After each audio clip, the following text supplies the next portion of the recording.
Hello everyone, आशा है आप सभी स्वस्थ होंगे।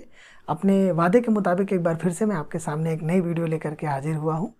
पिछली क्लास में हम लोग देख रहे थे क्वांटिटी थ्योरी ऑफ मनी का जो सेकेंड अप्रोच था, Cambridge approach of quantity theory of money, जिसको हम कैश ट्रांजैक्शन अप्रोच कह रहे थे। उस बारे में हम लोग चर्चा कर रहे थे और क्लास के अंत में मैंने आपसे वादा किया था कि अपनी जो नई वीडियो होगी वो इस बात पे रहेगी कि कैसे क्वांटिटी थ्योरी ऑफ मनी के जो दो अप्रोच हैं, एक को हम लोग फिशर अप्रोच कह रहे थे, दूसरे को हम लोगों ने कैम्ब्रिज अप्रोच कहा। तो इन दोनों अप्रोच में क्या क्या समानताएं हैं, इन दोनों अप्रोच में क्या क्या असमानताएं हैं, और साथ ही साथ विल डिस्कस अबाउट दैट कि इन दोनों अप्रोचेस में से कैम्ब्रिज अप्रोच कैसे फिशर अप्रोच से सुपीरियर है।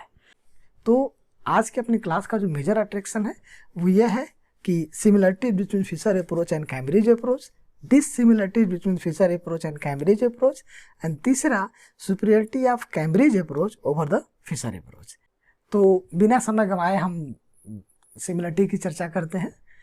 तो सिमिलरिटी की जहाँ तक बात है, सिमिलरिटी में पहले सिमिलरिटी निकल के आती है कि quantity of money is the main determinant for the price level और द वैल्यू ऑफ मनी।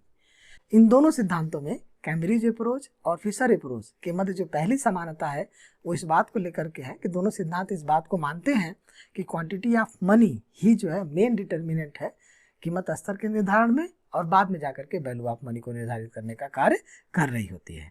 जबकि इसको हम थोड़ा और विस्तृत तरीके से समझे तो जब हम फिशर अप्रोच को पढ़ रहे थे तो वहाँ पे हम लोगों ने देखा था कि फिशर अप्रोच ये मानता है कि मुद्रा की मांग जो है कैश ट्रांजेक्शन के लिए की जाती है, और जिसमें जो है कैश ट्रांजैक्शन की मांगे जाने वाली मुद्रा की मात्रा ही जो है कीमत स्तर को निर्धारित करती है, और बाद में जाकर कीमत स्तर वैल्यू ऑफ मनी को निर्धारित करता है।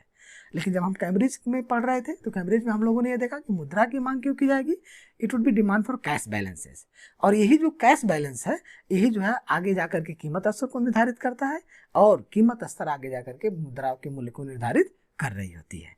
अब यदि दूसरी समानता की बात यदि करें तो दूसरी समानता basically both approach believe that if quantity of money going to be double, the price level will be double and value of money will be half and vice versa। यदि हम दोनों सिद्धांतों की बात करें तो दोनों सिद्धांत इस बारे में बात कर रहे होते हैं कि अन्य बातें समान रहने पर यदि मुद्रा की मात्रा को दूनी करें तो कीमत स्तर दोगुना हो जाएगा और मुद्रा का मूल्य आधा हो जाएगा। यदि तीसरी समानता की बात की जाए तो both theory ultimately based upon the medium of exchange function of money. यदि तीसरे समानता की बात की जाए, थर्ड सिमिलरिटी की बात की जाए, तो उसमें बेसिकली दोनों सिद्धांत अल्टीमेटली ये माना जाता है कि दोनों सिद्धांत जो है मुद्रा के विनिमय या मीडियम ऑफ एक्सचेंज फंक्शन पर आधारित हैं। क्योंकि यदि हम फिशर की बात कर रहे होते हैं तो फिशर डायरेक्टली बोलते हैं कि जो मुद्रा की मांग की जाएगी it would be for the cash transactions for it means transaction for goods and services के लिए वो जो है मुद्रा की मांग करेंगे। लेकिन यदि हम कैम्ब्रिज की बात कर रहे होते हैं तो क्या कहते हैं कि जो मुद्रा की मांग की जाएगी it would be for cash balances, लेकिन जो कैश बैलेंसेस का डिमांड है फॉर फ्यूचर वो जो है प्रेजेंट के डिमांड पे बेस्ड होगा। तो कहीं ना कहीं दोनों थियरी मुद्रा के मीडियम ऑफ एक्सचेंज फंक्शन पर आधारित होती है। यदि हम चौथी समानता की बात करें तो चौथे समानता के केस में यह माना जाता है कि नोटेशंस की बात करें यदि तो PTM all are similar in the case of the Fisher approach and Cambridge approach। और यदि बात करें जो डिफरेंसेस है एंड V and K की बात करें तो both are the reciprocal to each other. तो इस तरह से ये चार प्रमुख समानताएं थी। तो अब हम डिससिमिलरिटी की चर्चा कर रहे हैं। Dissimilarity between Fisher's approach and Cambridge approach. यदि डिससिमिलरिटीज की बात करें तो पहली डिससिमिलरिटीज निकल के आती है कि Fisher is related to the period of time and Cambridge is related to the point of time. तो यदि इसको और विस्तृत तरीके से समझने की कोशिश करते हैं, जहाँ तक फिशर अप्रोच की बात है तो वो ये मानते हैं कि जो मुद्रा की मांग है या जो नगद लेन देन की जो मांग है, cash transaction for money demanded है, वो it would be for period of time. इस डिससिमिलरिटीज को और बेहतर तरीके से समझने की कोशिश करते हैं। फिशर्स इक्वेशन की बात करें तो उनका इक्वेशन मानता है कि MB इक्वल टू PT, जहाँ पे V है, V is basically velocity of money. Velocity of money it is the nothing but the number of time और unit of money change its hand मतलब हम इसको एक उदाहरण से समझने की कोशिश करें कि सपोज 10 रुपीज़ का कॉइन, सपोज एक कंज्यूमर के पास है, तो कंज्यूमर सबसे पहले कोई गुड्स खरीदने के लिए एक रिटेलर के पास जाता है, वो 10 रुपये का नोट रिटेलर को देता है। रिटेलर क्या करता है कि वो 10 रुपये का नोट जा करके होलसेलर के पास जाता है और होलसेलर को 10 रुपये दे करके कुछ वस्तु ट्रांजेक्ट करता है। उसके बाद से होलसेलर क्या करता है, मैन्युफैक्चरर के पास जाता है और 10 रुपीज़ का नोट दे करके कुछ ट्रांजेक्शन करता है। तो मतलब जो कंज्यूमर के हाथ में जो 10 रुपीज़ था, वो हम यदि एज्यूम करें कि यदि ये सारे ट्रांजेक्शन एक दिन में हो रहे हैं, तो कंज्यूमर के हाथ से जो 10 रुपये निकला था, वो जो है सबसे पहले कंज्यूमर से रिटेलर के हाथ में गया 1, रिटेलर से होलसेलर के हाथ में गया 2 और होलसेलर से मैन्युफैक्चरर के हाथ में गया इट वॉज द 3। तो बेसिकली यहाँ पे velocity of money is the 3। तो ये बेसिकली संभव है पीरियड ऑफ टाइम में। जब हम कैम्ब्रिज अप्रोच की बात कर रहे होते हैं, तो कैम्ब्रिज अप्रोच ने ये माना कि मुद्रा की मांग जो है की जाएगी फॉर द कैश बैलेंसेस, नगद शेष रखने के लिए। और ये जो नगद शेष का डिमांड है, it is based upon the particular point of time. ठीक है, ये बात करते हैं कि पर्टिकुलर पॉइंट पे, है ना, पर्टिकुलर टाइम पे जो है जो कैश डिमांड की जाएगी, वही जो है वैल्यू ऑफ मनी डिटर्मिनेशन में महत्वपूर्ण भूमिका निभाएगी। आगे यदि हम अगले डिसिमिलरिटीज की बात करें, तो Fisher approach give emphasize on the medium of exchange function of money, but Cambridge approach की बात करें तो they emphasize the store of value function of money. यदि हम फिशर अप्रोच की बात करें, तो फिशर अप्रोच ने इस बारे में बहुत ज़्यादा जोर दिया कि जो मुद्रा का विनिमय का माध्यम का जो फंक्शन है, medium of exchange function of money है, it would be the main function of the money. इन्होंने एज्यूम किया कि जो मुद्रा की मांग की जाएगी, it would be for the cash transaction, लेन देन के लिए की जाएगी। लेकिन वही यदि हम कैम्ब्रिज की बात करें, तो कैम्ब्रिज ने माना कि जो मुद्रा की मांग की जाएगी, it would be for the cash balances, नगद शेष रखने के लिए, मतलब मूल्य संचय का कार्य।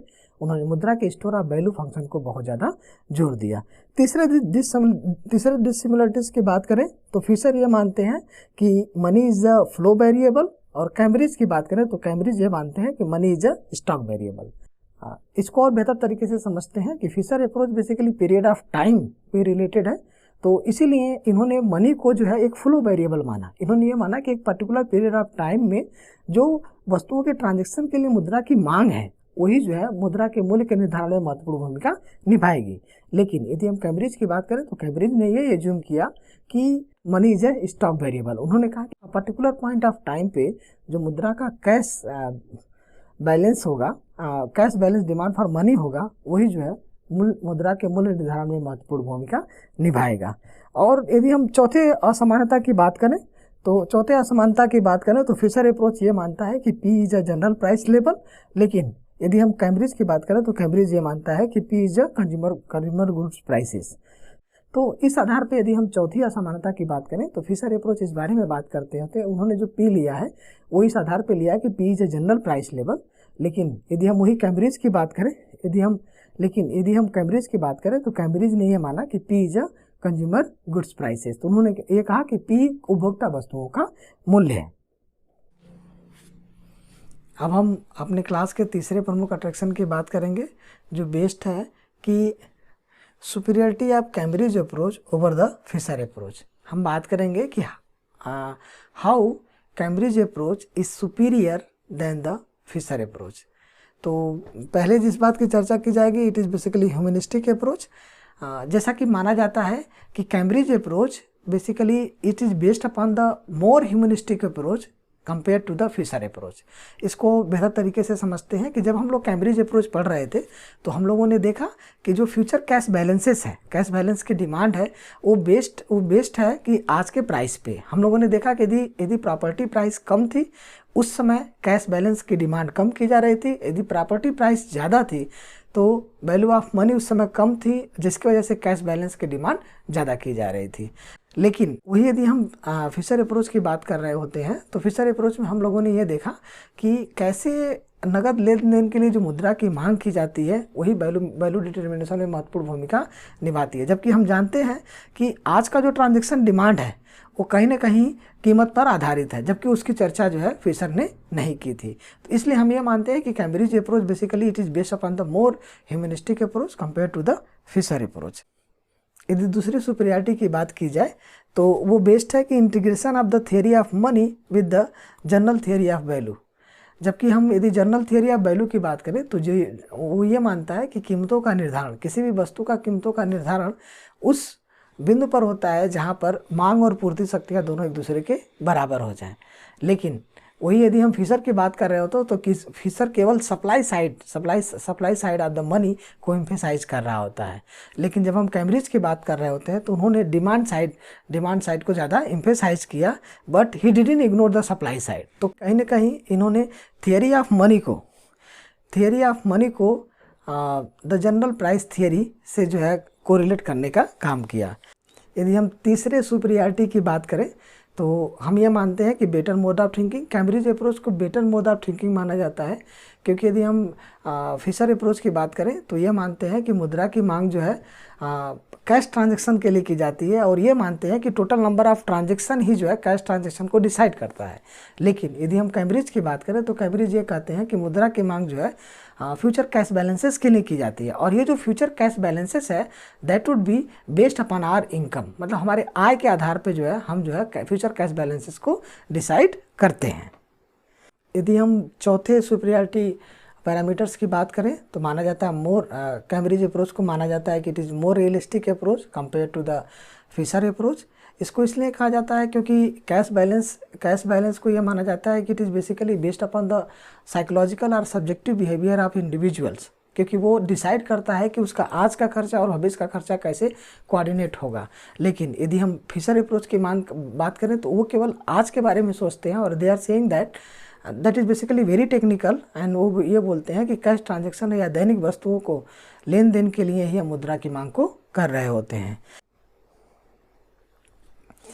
पांचवें सुपीरियरिटी पैरामीटर्स की बात करें तो माना जाता है कि Cambridge approach is the foundation of modern theory of interest and demand for money.